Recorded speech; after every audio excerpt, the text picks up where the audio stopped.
justificar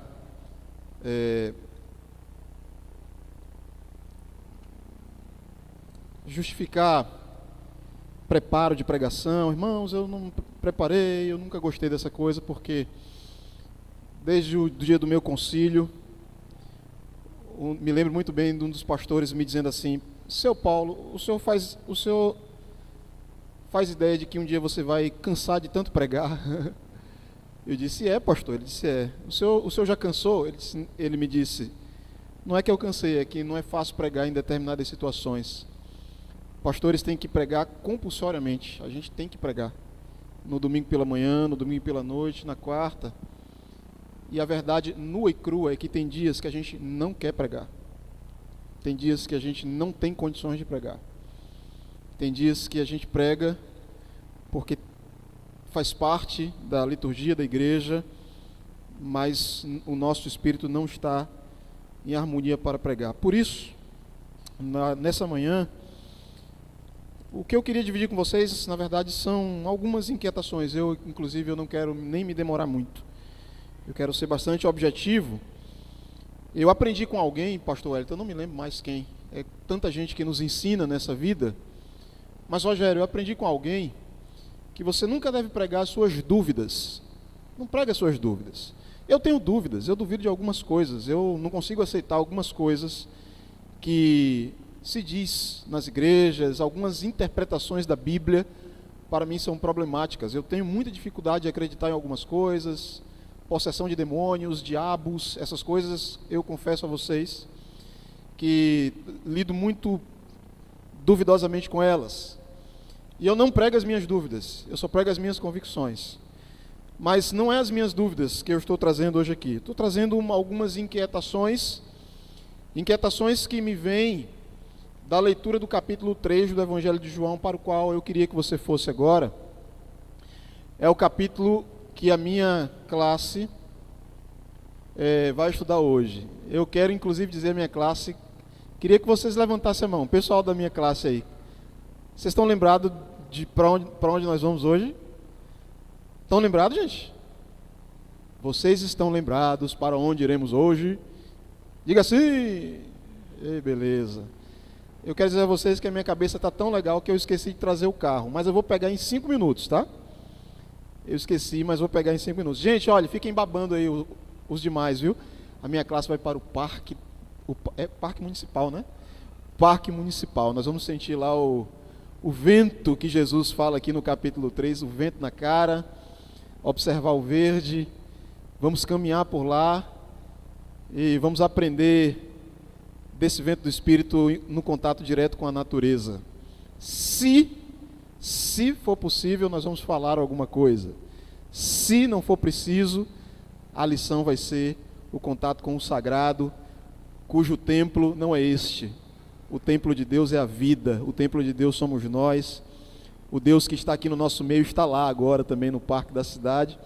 E é para lá que a minha classe vai daqui a pouco. Fique babando aí vocês que vão ficar aqui na igreja. João 3. O capítulo 3 de João é famoso por qual diálogo? Me digam aí. Qual é o diálogo mais famoso do capítulo 3 de João? Jesus e Nicodemos. Mas tem um outro diálogo aí, Júlio. E é esse que nós vamos ler. Não é o diálogo de Jesus com Nicodemos. Tem um outro diálogo, Dri, que é muito interessante, que é o diálogo de João Batista com os seus discípulos. E eu queria trazer algumas inquietações que me vieram ao coração na leitura desse diálogo. Versículo 25. Nós vamos ler até o final, até o verso 36. João capítulo 3, versículo 25. Você achou? Diz assim: originou-se uma discussão entre os discípulos de João e certo judeu a respeito da purificação. Eles vieram encontrar João e lhe disseram: Rabi, aquele que estava contigo do outro lado do Jordão, de quem desse testemunho, era Jesus, né? Batiza e todos vão atrás dele. João respondeu: um homem nada pode receber, a não ser que lhe tenha sido dado do céu. Vós mesmos sois testemunhas de que eu disse, eu não sou o Cristo, mas sou enviado adiante dele. Quem tem a esposa é o esposo, mas o amigo do esposo, que está presente e o ouve, é tomado de alegria a voz do esposo. Essa é a minha alegria e ela é completa. É necessário que ele cresça e eu diminua. Aquele que vem do alto está acima de todos. O que é da terra é terrestre e fala como terrestre. Aquele que vem do céu dá testemunho do que viu e ouviu, mas ninguém acolhe o seu testemunho. Quem acolhe seu testemunho certifica que Deus é verdadeiro. Com efeito, aquele que Deus enviou fala as palavras de Deus, pois ele dá o Espírito sem medida. O Pai ama o Filho e tudo o entregou em sua mão. Quem crê no Filho tem a vida eterna. Quem recusa crer no Filho não verá a vida. Pelo contrário, a ira de Deus permanece sobre ele. Amém? O Espírito nos ajude a compreender um pouco mais profundamente a sua palavra. Que atitude é essa de João, meus irmãos? Como poderíamos qualificar essa atitude de João diante de Jesus? Será que bastaria dizermos que se trata de humildade? Se dissermos assim, João está sendo humilde, estaríamos de fato descrevendo toda a profundidade do sentimento de João? Lemos que João simplesmente não quer rivalizar com Jesus. Interessante que dizem que o movimento de João Batista continuou depois da sua morte, alguns séculos inclusive.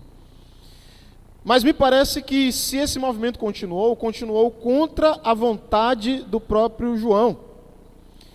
João reconhece que ele não é o Messias, mas que Jesus era o Messias.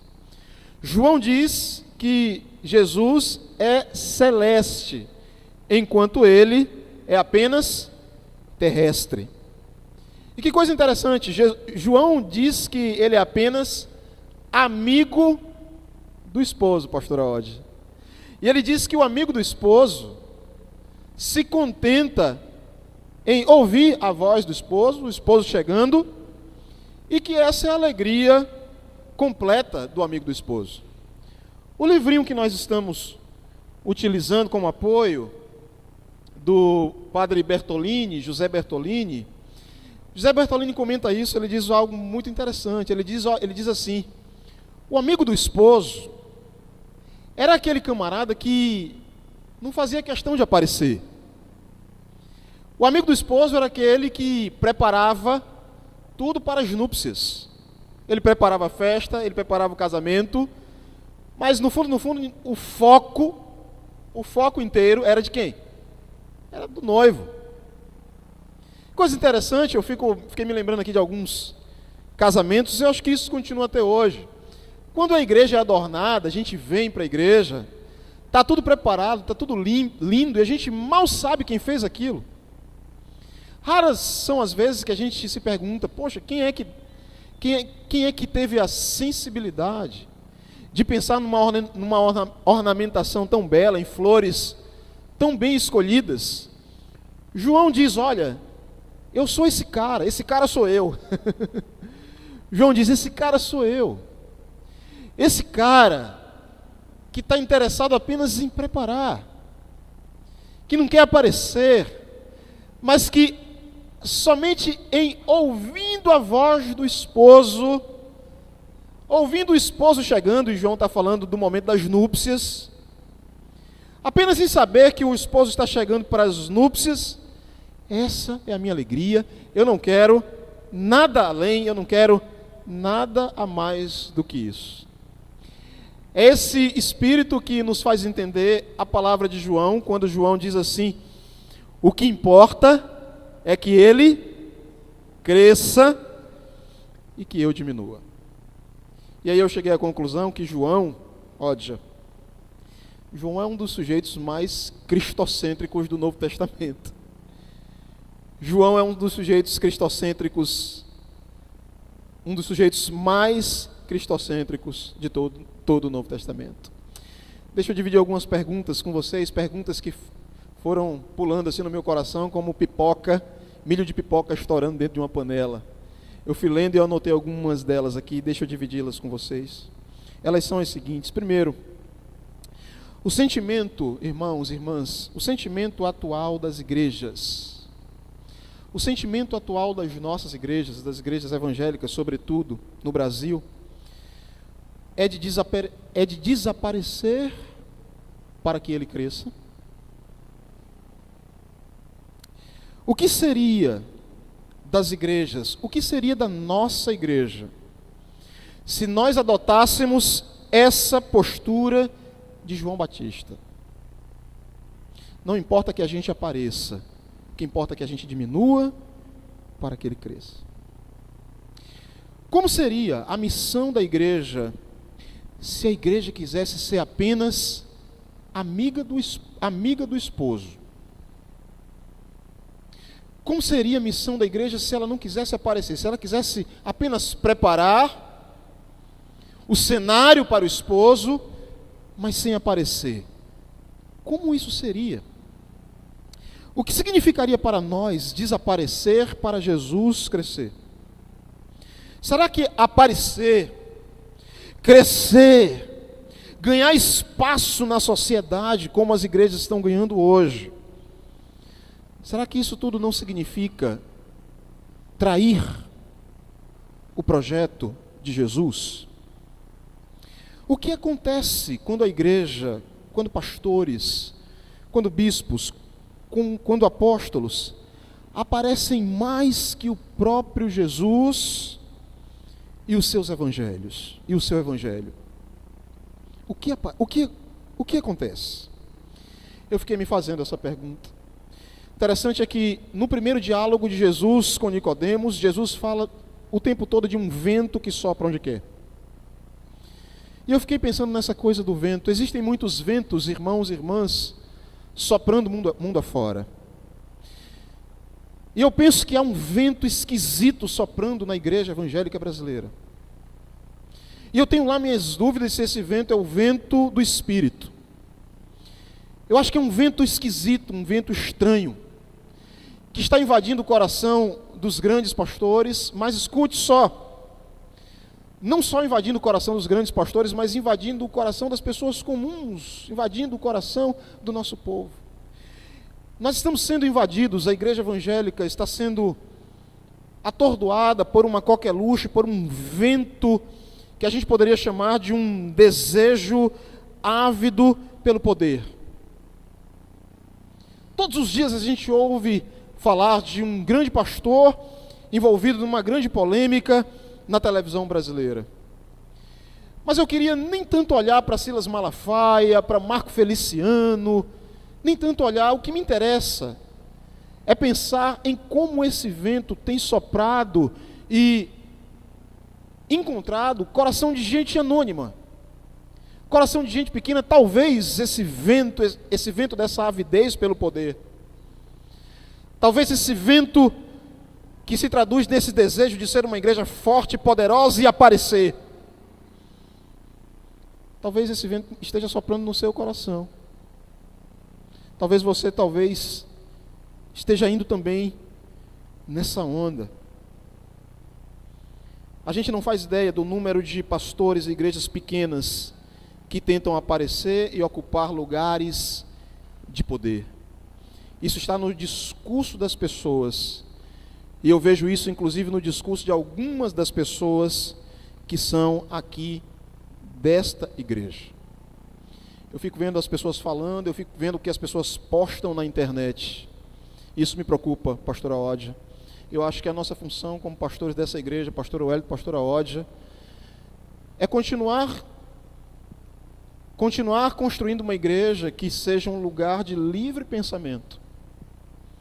Não passa, irmãos, pela minha cabeça, creio que não passa pela cabeça dos meus companheiros pastores, colocar uma mordaça no seu cérebro, Aqui você é livre para pensar. Aqui você é livre para concordar com Silas Malafaia, com Márcio Feliciano, com quem você quiser. Olha, eu ganhei um livro de presente de Silas Malafaia quando eu fui em Muritiba, viu? O pastor está dizendo boa leitura. Mas eu creio, irmãos, que é nossa função fazer uma leitura desse cenário e tentar dialogar com você. E tentar pensar um pouco com você. Por que a gente precisa ser uma igreja que flerta com o poder? Por que a gente precisa ser essa igreja que tem a necessidade de influenciar o Brasil todo por meio da política? Por que a gente precisa ser essa igreja que precisa ocupar os primeiros lugares, os tronos políticos do país, aparecer na mídia todo dia? Por que a gente precisa ser isso? Quando a TV Gazeta, essa semana a TV Gazeta cobriu a feira aqui do nosso terreno, como esse mecanismo é interessante e como isso funciona dentro da gente. Eu estava assistindo a matéria, eu e Patrícia torcendo, que horas ela vai falar do nome da Igreja Batista do Pinheiro. Porque ela foi falando, foi entrevistando gente, foi mostrando e nada da igreja aparecer. E apareceu o portão. Teve uma hora que apareceu o símbolo da igreja e eu digo, eita, apareceu o símbolo, vai todo mundo saber que é a gente. Aí no final, como é o nome daquele âncora da TV Gazeta que apresenta o programa, qual é o nome dele? Felipe Farias é o repórter, o outro branquinho. Hã? Isso, aquele lá. Aí no finalzinho ele falou, essa atividade está acontecendo no bairro do Pinheiro. Aí deu um pulo, ei, glória a Deus. Isso é bobagem, irmãos. Não precisa. O que importa não é que o nosso nome cresça.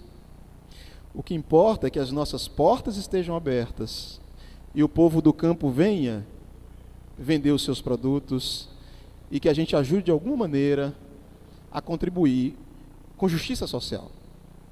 E que o nosso nome não apareça, ele não precisa ser citado. Eu fui pregar numa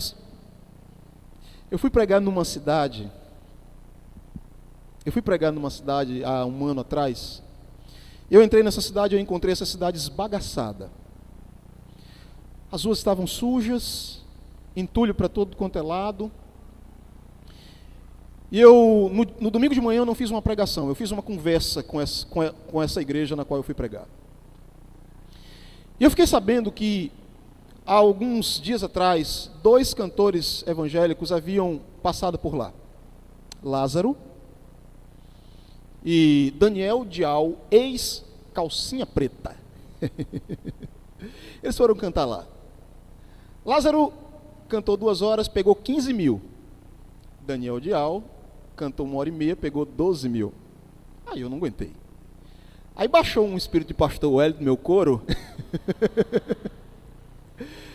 Eu cheguei lá nessa igreja e eu disse, gente, pelo amor de Deus, isso não faz nenhum sentido. O que é que a gente quer? A cidade está mal cuidada, a cidade está suja, a cidade está cheia de buraco, esgoto para tudo quanto é lado. E a gente faz uma festa evangélica e numa noite a gente gasta 27 mil. Isso caiu como uma bomba no interior daquela igreja. O que foi que aconteceu? Isso foi um domingo de manhã.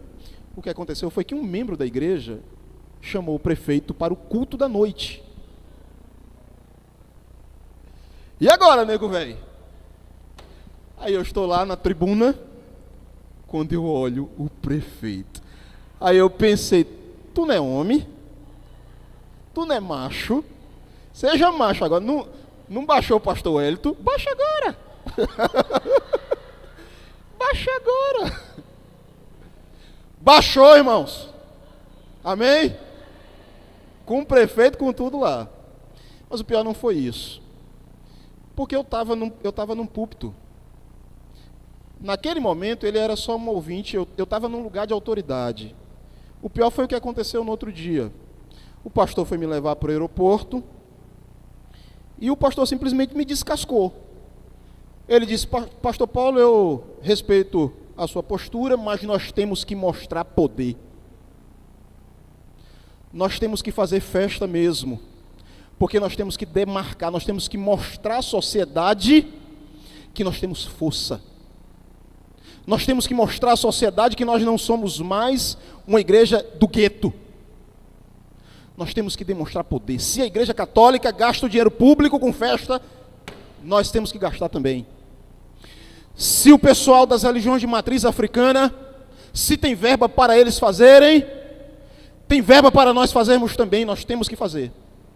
Porque a sociedade precisa aprender que nós não somos mais um povo encurralado, pequeno e ignorante. Nós crescemos e temos poder. E eu dizia a ele: meu pastor, com todo respeito, o que importa é que Jesus cresça e que a gente desapareça. Esse espírito, eu citei essa experiência lá nessa cidade, porque não foi Silas Malafaia. Não foi não, esse pastor não foi Silas Malafaia. Esse pastor não foi Marcos Feliciano. Era um pastor de uma comunidade pequena. Essa igreja deve ter uns 200, 300 membros no máximo. Esse espírito, Jesus falou de um vento que sopra onde quer, a Nicodemos. Mas o que a gente está vendo é que são muitos os ventos, são muitos os espíritos que têm soprado e seduzido a muitos corações. Eu não sei se é o seu caso. Eu quero terminar dizendo, lembrando aqui de Leonardo Boff.